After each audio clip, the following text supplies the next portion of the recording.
one of the coolest things that I came across, and I try and teach a lot, is this idea of down strumming or down picking versus alternate strumming or alternate picking, right? Down versus down up. Now, in the logical world, if you've got downs here, you've got down ups in between. You can add an up and you're going to go twice as fast, right? That all makes sense to people, which is great, but there's something else happening there, which is the sound of the music that you're playing. When you play with more of a down strum approach to either chords, which if you look, we talk both about chord style and single note style in number 4 there, okay? When you strum or pick down, you get more of this raw, aggressive kind of, I always call it Cro-Magnon, because it just reminds me of like a Cro-Magnon man clubbing somebody over the head. You get this raw, edgy, non-perfect kind of sound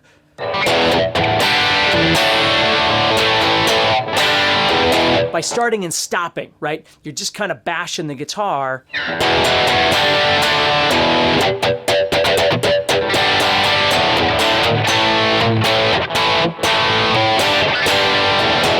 to get those kind of sounds, right? And when we play down picking, you know, if you were playing something that's fast downs, you know that it's kind of hard to do over a long period of time. So it becomes kind of edgy because it's not perfect. Where if you were going, it's a whole lot easier, it's a whole lot smoother, right? But when you're going, right, you get that kind of,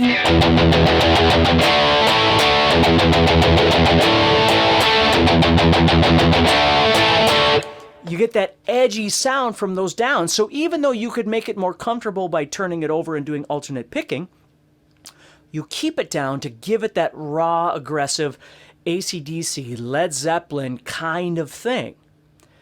That to me is how I think of down picking when I'm playing songs.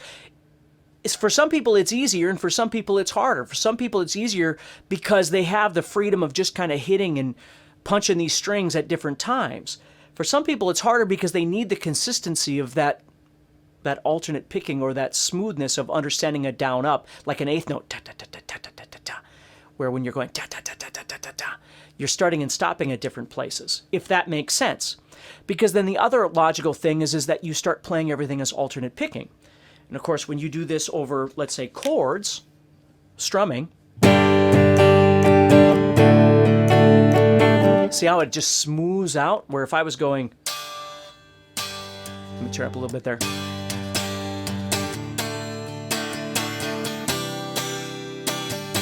It's a bit edgier than going.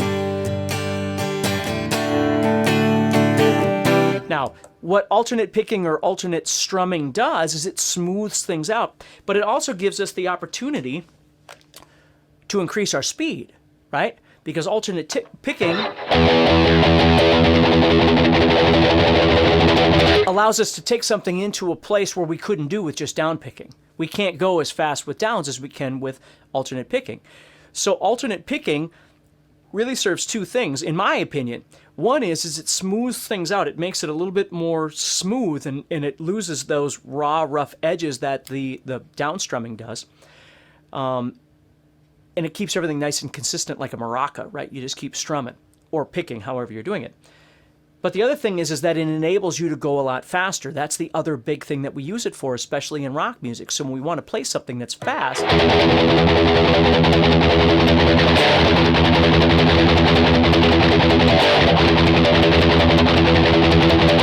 we can do that, you see? So when I first started learning, like I always use Master of Puppets as an example, because when I first started learning how to play Master of Puppets by Metallica a long time ago, I got to this part,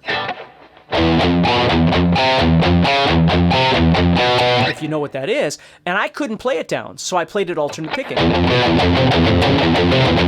which is hard enough on its own, but that's how I learned how to play it, was with alternate picking. And I remember somebody telling me, well, you're not supposed to do that because Metallica picks everything down.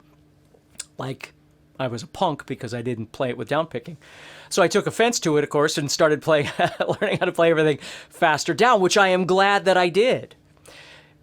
So again, you know, that's one of those things, is sometimes you have to make the choice in your comfort is king element. If you really want to learn how to play something and you don't want to wait 6 months to play it, maybe you'd alternate pick it. maybe you downpick it. It's not for me to say. Okay?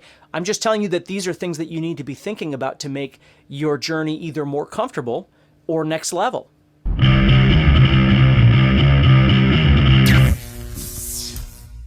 Hey, thank you so much for watching this video. Listen, if you're ready to take your guitar playing to the next level, then I'd like to invite you to go to guitarzoom.com and sign up for a VIP membership, which gives you first access to my premium lessons each month, which are customized for your specific goals and skill level. Now, it's an awesome community of guitar players that love to play, have fun, and support each other's goals, and we'd love to have you join us. So go to guitarzoom.com and sign up for VIP today.